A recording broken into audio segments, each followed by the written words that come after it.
Well, hello, friends. Welcome back to Embrace the Question. It's good to be with you on this particular week because we are delving right back in to The Chosen. The Chosen Season 3, to be exact. It was released last week, late, I believe. Many of you actually went to the theater to see it, and I haven't seen it at all. I mean, I haven't been able to get out to get tickets or anything like that. So this is going to be a treat for me. Let me first say thank you for joining me here. If this is your first time, welcome. What is this? If you haven't seen any of my other videos, let me tell you what this is. First of all, this is a reaction video of sorts. I will have my picture minimized on the screen in the corner while we watch this.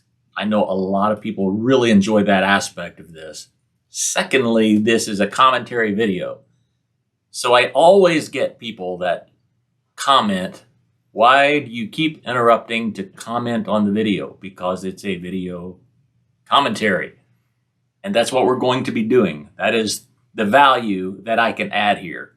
Because there are a lot of people that can watch this and leave thinking, well, that's pretty cool, but I still don't really know what that meant or what was going on there. Hopefully, I can help in those situations. Again, if you're new to the channel, please check out the notes. There's information in the notes that will be helpful to you. I hope to have a blog link in there so you can check out some of the things that we've written about. Also, there is a Bible study with me series, and I invite you to join us on that as well. Many of you don't have church homes, and maybe that's not even an option where you are. Join us with this Bible study. You will learn a lot about the Bible, and you will have a new understanding of what you're seeing here on The Chosen, okay? So I invite you to join us on that. But with all that said, let's see what Season 3 holds.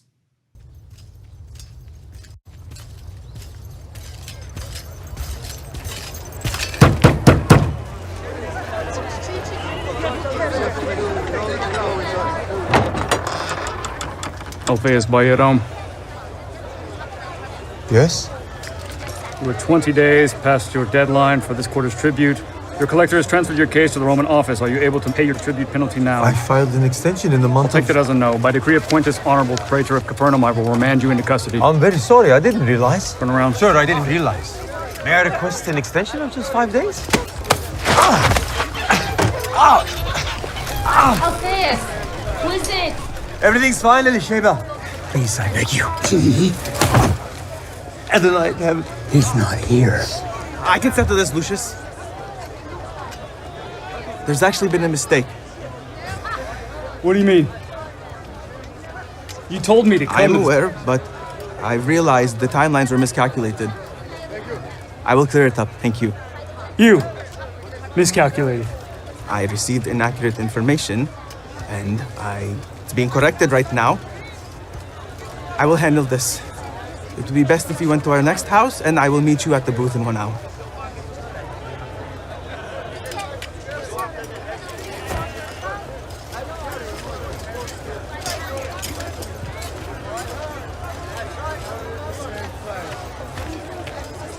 Are you? It isn't prudent to discuss this right now, Abba. We don't have... First, the shame of your choice. And now, you're actually my collector. Matthew? What are you doing here? Your son is our Publicanus. Matthew, no! He sent a soldier to your home. I'm sorry. I didn't want you to know. I didn't choose this district. You chose this job. The Romans never forced you into it. You chose to apply. You chose to betray. I chose a secure future. You are called to trust in Adonai with all your heart and not lean on your own I have trusted. understanding. Can you name one thing Adonai has done for our people? In 100 years? 500? You. A traitor and a blasphemer. Well, you owe your government 2 months of tribute. I will bring in a payment by the end of the week. You've missed 2 payments. I was hoping Lucius could convince you, but I will no longer protect you. I don't want your protection. Then you have 24 hours, Abba. Don't call me Abba. Elvis, please. What? Ellie, cover the windows. Put on your veil. We will sit Shiva for 7 days.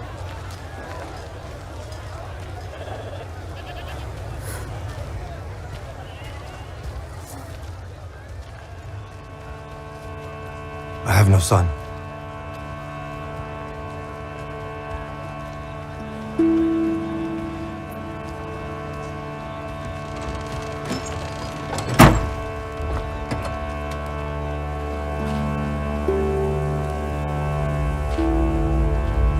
You have heard that it was said to those of old, "You shall not murder, and whomever murders will be liable to judgment."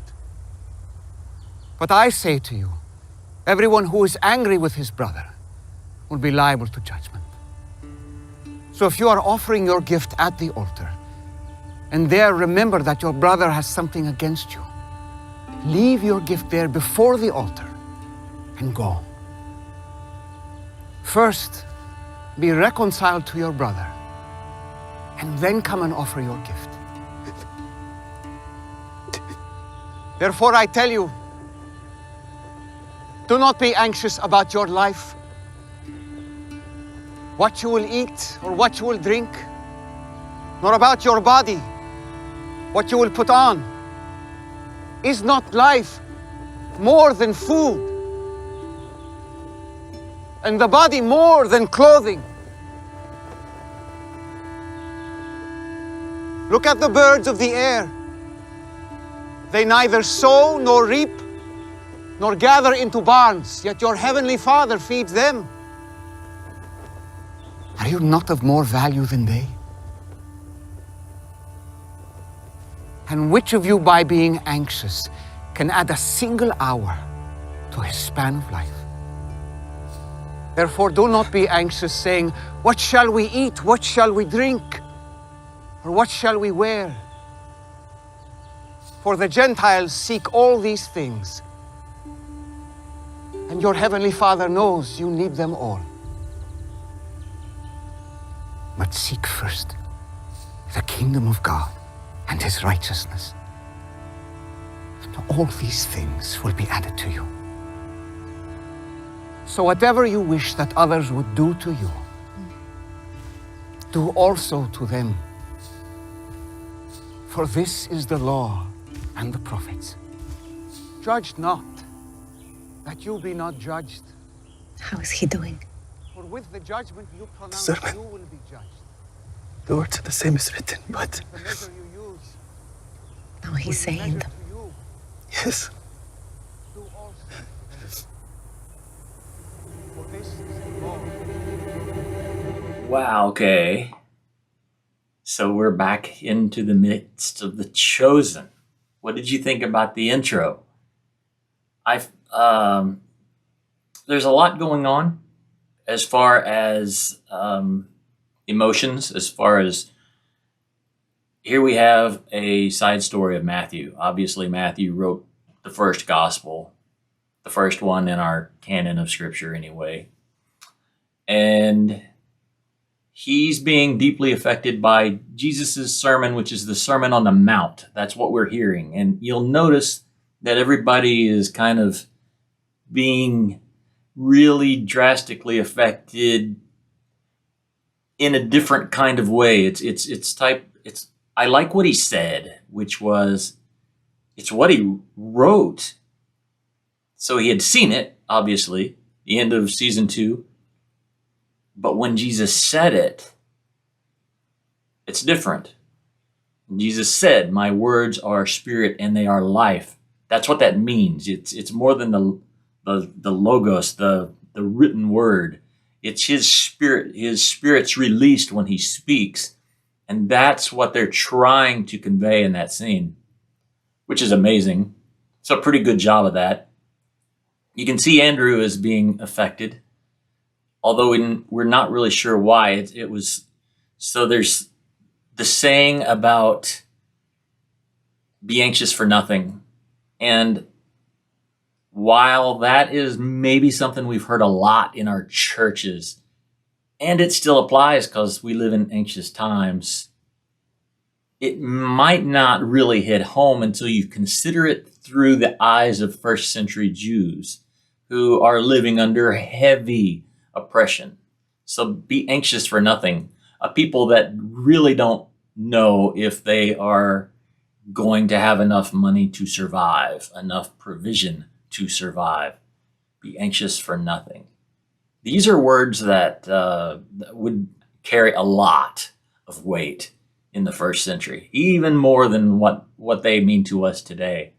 Now, going backwards, I believe, is a flashback, because Matthew's obviously, he's still a tax collector. He's still having a feud with his parents. He's angry with his parents, which is why this sermon is affecting him, because he's angry with his parents. And when we're angry with someone, we feel justified, and he felt justified.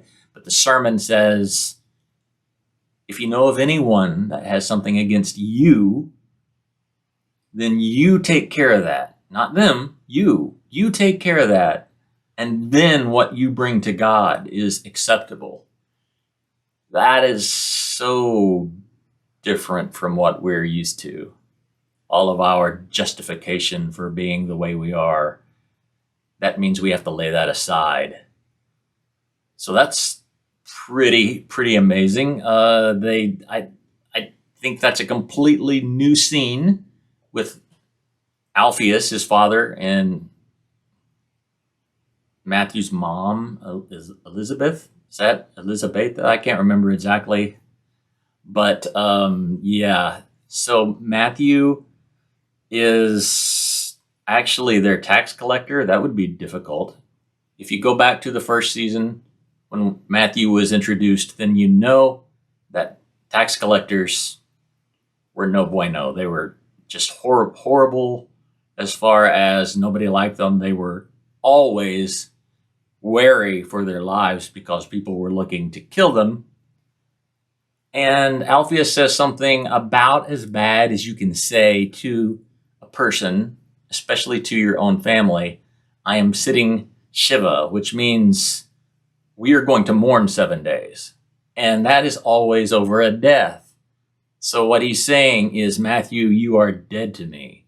And we are sitting Shiva, which means we're going to sit silently in mourning for 7 days. Shiva is taken from Shiva, which is 7. So 7 days time of mourning over the son that I no longer have. Wow. So that was a pretty vicious blow.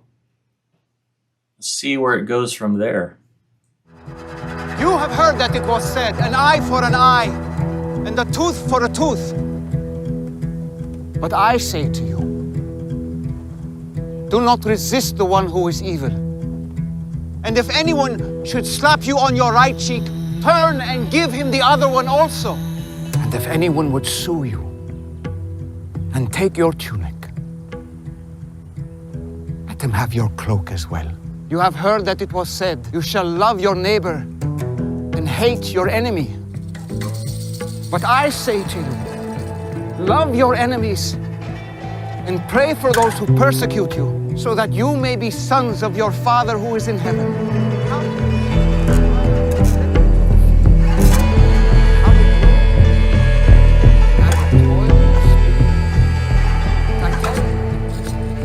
Why do you see the speck that is in your brother's eye, but do not notice the log in your own eye? Your Father knows what you need before you ask him. Pray then like this. Our Father in heaven, hallowed be your name. And if anyone should force you to go 1 mile, go with him 2 miles. Your kingdom come, your will be done on earth as it is in heaven. Give us this day our daily bread. And forgive us our debts, as we also have forgiven our debtors. And lead us not into temptation, but deliver us from evil. Do not lay up for yourselves treasures on earth, where moth and rust destroy, and thieves break in and steal. But lay up for yourselves treasures in heaven, where neither moth nor rust destroys, and where thieves do not break in and steal. For where your treasure is, there your heart will be also. Everyone who hears these words of mine and does not do them will be like a foolish man who built his house on the sand, and the rain fell, and the floods came, and the winds blew and beat against that house, and it fell, and great was the fall. And everyone who hears these words of mine and does them will be like a wise man who built his house on the rock, and the rain fell, and the floods came, and the winds blew and beat on that house. But it did not fall, because it had been founded on the rock. Ever hear anything like that? Not that kind of authority. He spoke with actual authority. His own, not from someone else. Yes, almost above the Lord. Consider the lilies, he said. How they neither toil nor spin. Yet I tell you, even Solomon in all Was his not like one of these.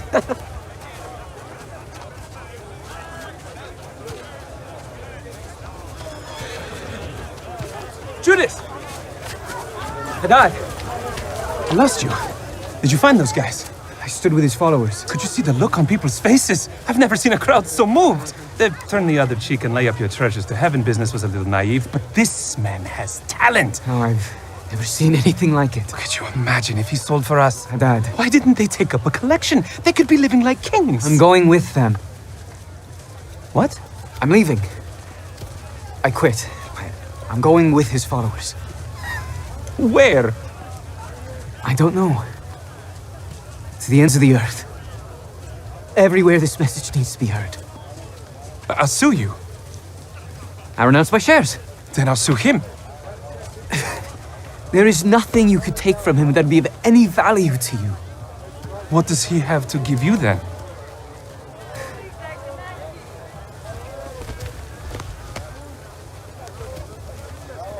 Good luck, Hadad.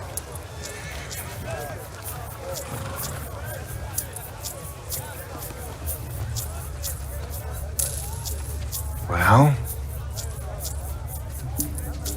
my thoughts exactly.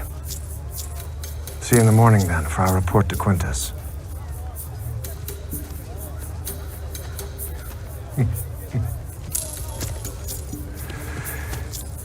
Good chat.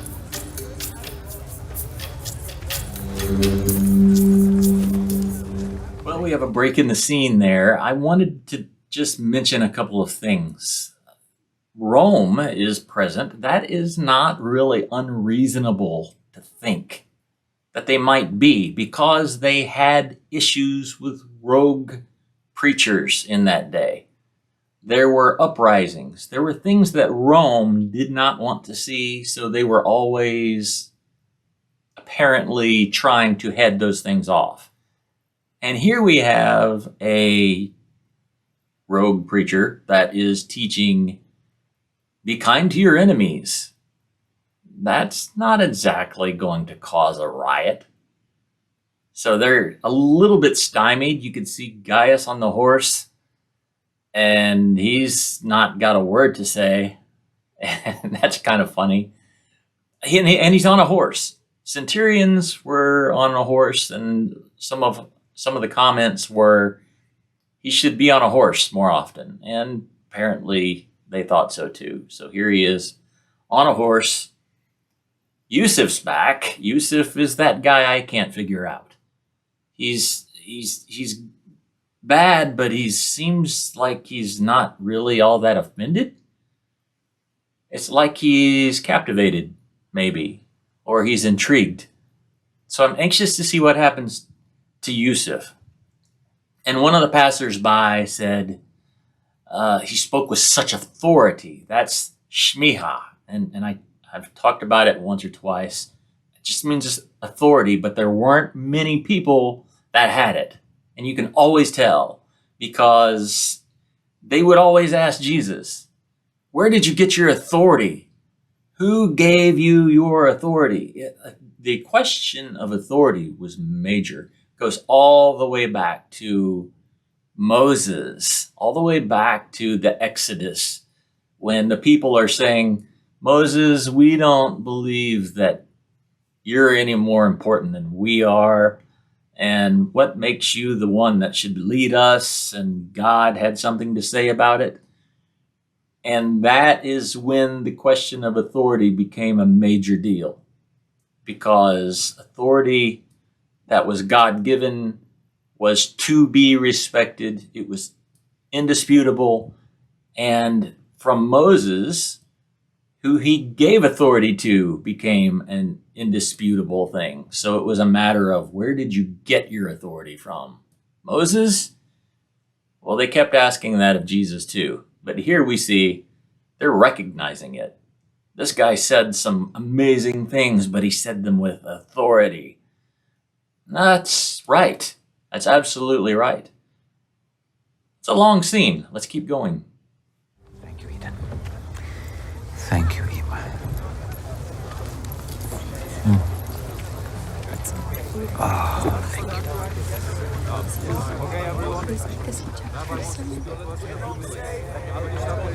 I was able to write down many of the new things you said, but not all of them. That's fine. We'll say them again and we can discuss them then. I recognize some of them from my studies of the teachings of Rabbi Hillel. It's very good, Matthew. When you said to be reconciled to your brother, can you elaborate on Matthew, perhaps we can talk about this some other time. Very hungry, and I would love to chat with our new friend about a few things.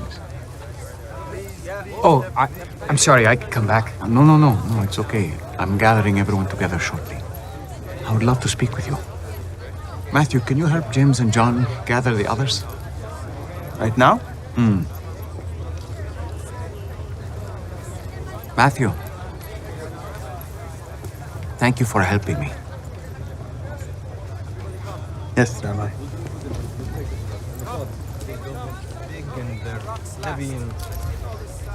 Okay, everyone.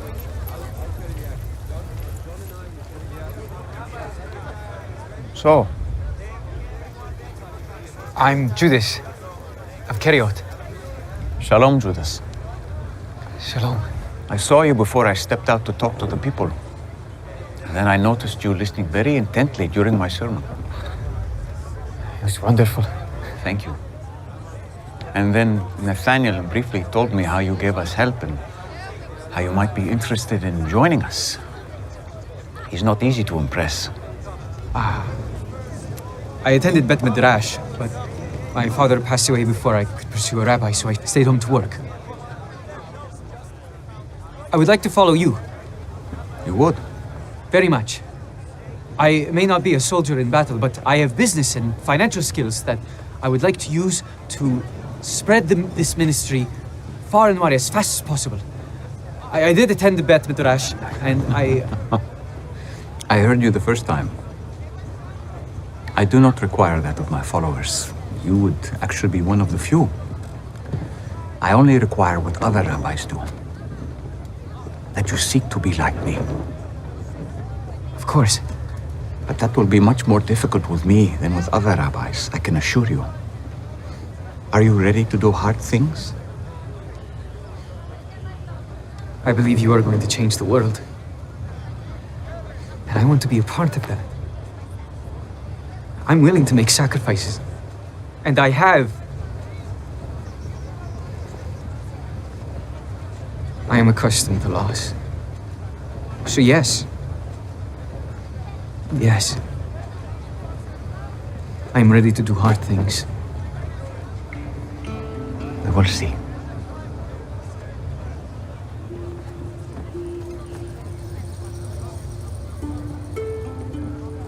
So, the meaning of your name? God be praised. Yes, with your hands. Will you praise God? Every day. Well, in that case, Judas,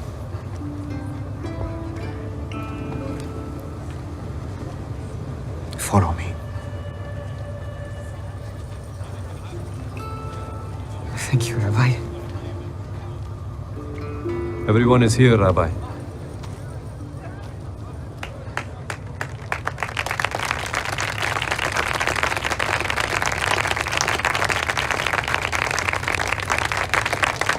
All right. That's good. That's enough. Well, I just want to thank you all for a wonderful day today. Barnaby, Shula, come on in. Did you approve of the sermon? A little long, but effective. It was wonderful. Well, you all did your part in spreading the word, which is vital to our ministry. And let's especially thank Nathaniel, Thad, and Little James for their part in getting us the land and setting this up so quickly. And I know you'll all help them clean up before you go. And I also have a quick announcement to make. A few of you met him earlier, but for those who haven't, this is Judas of Keriot. Judas has just asked me to be his rabbi and to contribute some of his talents to our ministry. A request I was happy to grant. So let's please welcome Judas to the group.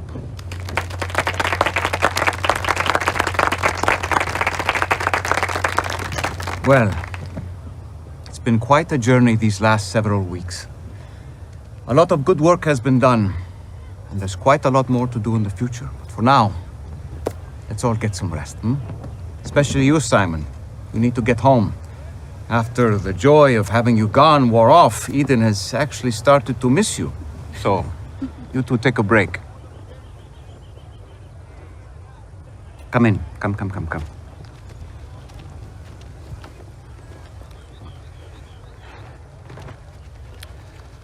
Now, you'll all be able to figure out amongst yourselves how to stay in touch so we can get together again soon. But for now, let me pray over you. The Lord bless you and keep you. The Lord make his face shine upon you and be gracious to you. The Lord turn his face to you and give you peace. Amen.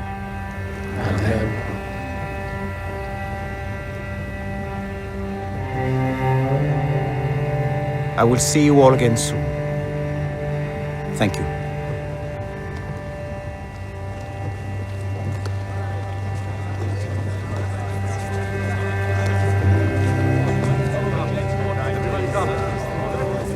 I can help too.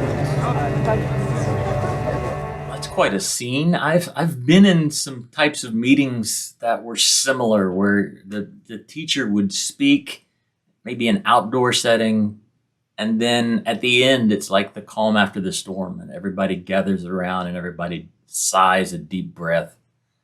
And that's just what that seemed like to me. It seemed familiar. It seemed right. I know a lot of people have an issue with the part in the end of season 2 where Matthew is helping the Messiah with a sermon. Well, he was God, he doesn't need help. Well, for one thing, I disagree with that reasoning. I disagree because Jesus did things in the power of man. He never once played the God card, not while he was pre-resurrection, okay?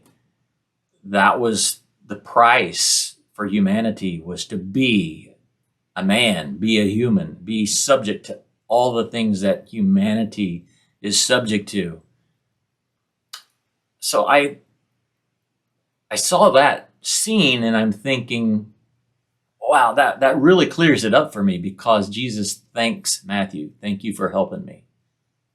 That's what God does. He wants to co-labor. He doesn't need our help. He could do it by himself, but he doesn't. He involves us in what he's doing. Not so that we, get the big head or anything like that, develop an ego, but so that we can learn our own identity, our own importance to him, if nothing else. So I enjoyed that scene a whole lot. I like the part with Judas. Judas is introduced. He's called. The rabbi would say, Lech hakalai, that is, come follow me. He does. He says that.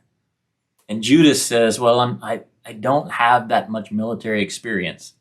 What's that tell you?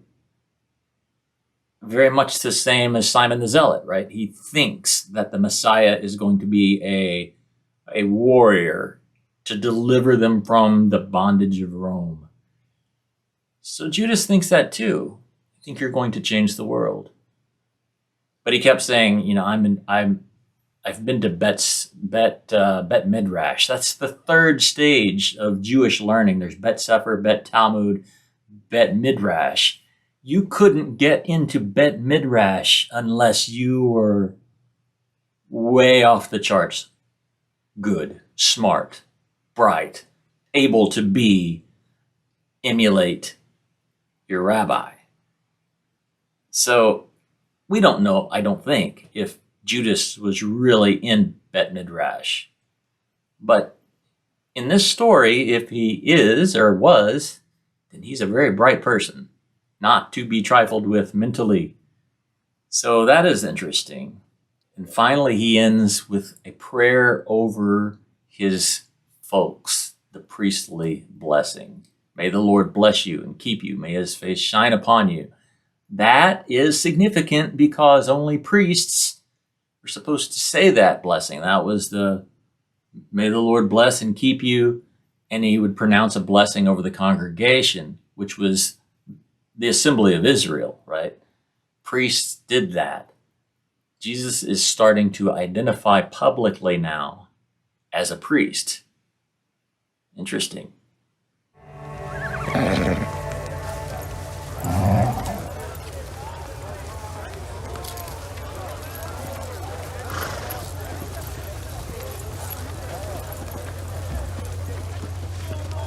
Excuse me. You are followers of the teacher, yes? Yes, shalom. Yes, may I speak with him? He's about to leave. We all are. It's been a very long day. I want to give you this. I don't... thank you. What for? Well, it's an offering. There was no collection taken? He didn't ask for that. This isn't a way to get to speak to him. Is that Chatouche? Yes, from Nepal. And you're donating this to his ministry? Yes. And there will be more. And who are you? My name is Joanna. I bring greetings for Jesus from someone, so if I could only just have a moment. From who? I come from Machiris. I've spoken with John, baptizer. Andrew, come over here. She says she's spoken with John and Machiris. When? How? You've seen? Yes, my husband works in Herod's court, so I've had the opportunity to speak with John since he's been brought in. I was intrigued by his words. You've spoken to him? Is he okay? What did he say? You're Andrew? Yes. Yes. He mentioned you. You were a follower of his? Yes. Is he hurt? No. Well, yes. It's not a great place for him to be. He's upset some important people. But he wanted you, especially Andrew, to know that he is in good spirits. Can I see him? This is Jesus. Yes, of course. I saw your teaching. Hello, Joanna. So, you've spoken to my cousin? Yes. Yes, John has been telling me that I need to see your teachings. When word reached Machiris of this gathering, they didn't think much of it, but John thought it would be a good opportunity. Rabbi, I'd like to visit John. Just a moment, Andrew. So, what will you report back to him? That I want to support your ministry. This has been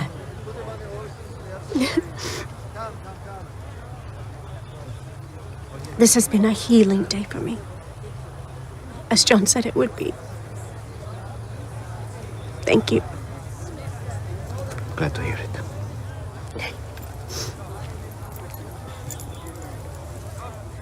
And John wanted me to tell you that he is eager for you to come to Herod at some point. He believes that there is uncertainty in the court about him, and he also says that they are not taking you seriously yet.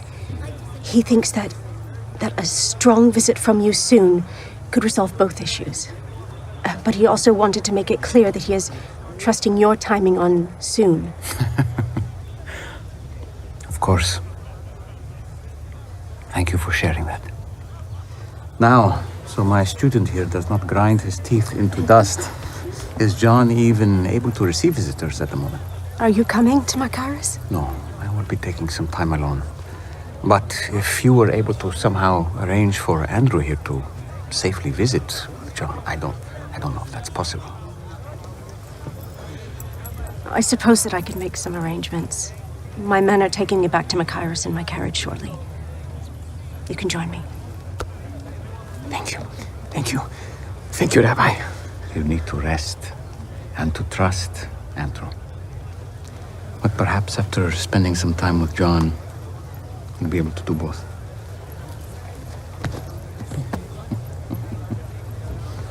Shalom. Shalom. Be safe. Shalom. What's going on? Everything good? We'll leave in a few moments, huh? Who is she? I'm going to go see John. She's from Macaros. What do you mean? This is... Rabbi already said it was all right. She works in Herod's court. Don't worry about me. You have to go home. I can't let you go alone. I'm going to be fine. Andrew... Listen. I'm going to be fine. But... thank you. For what? For watching out for me. For everyone. Always have. You're a great leader. And I don't say it enough. So... thank you. Say shalom to John for me. Really? Yeah, I mean it. He started all this, introducing you to Jesus, and you introduced me to him. I thank John, and I thank you. I love you. Shalom, man. I love you. Shalom.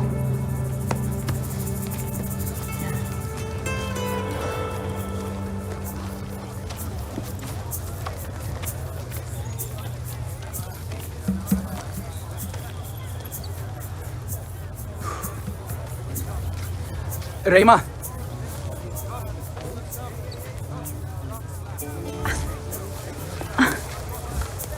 So, did you talk to John? Yes, I'll be taken care of. And you're all set with Mary? Yes.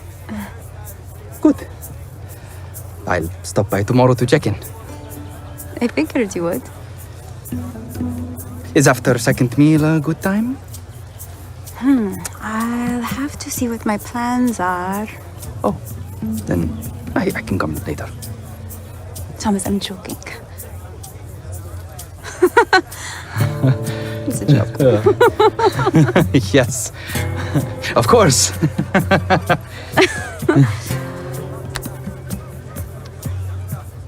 Well.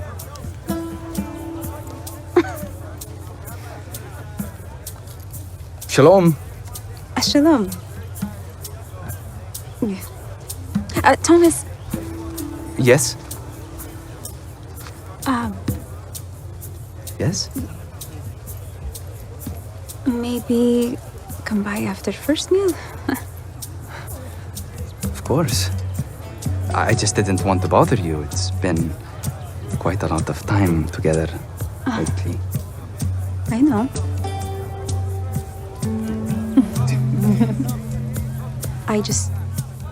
I hope this time away doesn't become too much time away. It won't. Good. Shalom.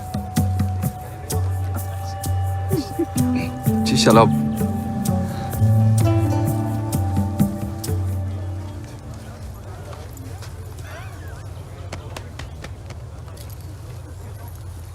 So these are long scenes. I'm not used to the scenes being quite so long, and it might be because this is filmed largely outside, so they've taken advantage of a daylight set. I get that. Little harder to comment on. When the wealthy-looking lady shows up, I immediately thought, Susanna, and I missed it. It's Joanna, spoken of in the same chapter, that's Luke 8, where a lot of people say it's just not biblical for God or for Jesus to have female disciples. Think again. He didn't call the female disciples, but he had female disciples. They attended wherever he went. And it even made mention in that passage of Mary, the one who had been delivered of 7 demons. So we have Joanna and Susanna. Joanna, though, is the one we're seeing here. She is the wife of Judas, who is the keeper of Herod's home, not just the butler. He ran the affairs of Herod. Now, Herod put new meaning to the word wealth. Herod was extraordinarily wealthy. He ran a bit of a drug business. He was in the balsam trade, and a balsam was kind of a first century Viagra type thing. And that's really what they peddled it for. It was to attract the opposite sex. So they sold a lot of it. All that said, Chusa would have been incredibly wealthy, and guess who carried his checkbook? Joanna. And so Joanna is and will forever be in history as a supporter of Jesus' ministry on earth. Jesus did not go without as much as people think. He had means. He had people that wanted to give. And even from the day he was born, 3 wise men bringing gold, frankincense, and myrrh, that financed an enormous amount of stuff that went on in his childhood. From Joseph moving to multiple houses, going to Egypt. He had a place, obviously, in Bethlehem. May have had one in Nazareth. So there were resources. There were resources for these guys. Sometimes they might have been tight. Joanna might not have been there to write checks every time, but she is one of my favorite characters in the scriptures, and I'm glad she's here. I think that's an important thing to point out, is that he had some wealthy benefactors. The other thing I really enjoyed here was Andrew and Peter, the brotherly thing that we really haven't seen from those two. They're typically at each other's throats, always at odds about something. One's usually highly wound and the other is trying to calm the other one down often. Now we have a moment where they actually appreciate each other, and that's pretty cool. And then there is Thomas and Rama, who are mastering the art of awkward, that's pretty funny. And my favorite, one of my favorites, Barnaby at the end. Barnaby never gets old. So let's cut this one here. We're running about an hour long. These are going to be long videos. So I want to stop this one. I hope you enjoyed it. Thank you again for watching this show with me. The second half of this will be coming out in the next few days, in the next maybe 2 or 3 days, if I can. All right, so look for it. Subscribe if you haven't, and we will talk to you very, very soon. Until then, peace.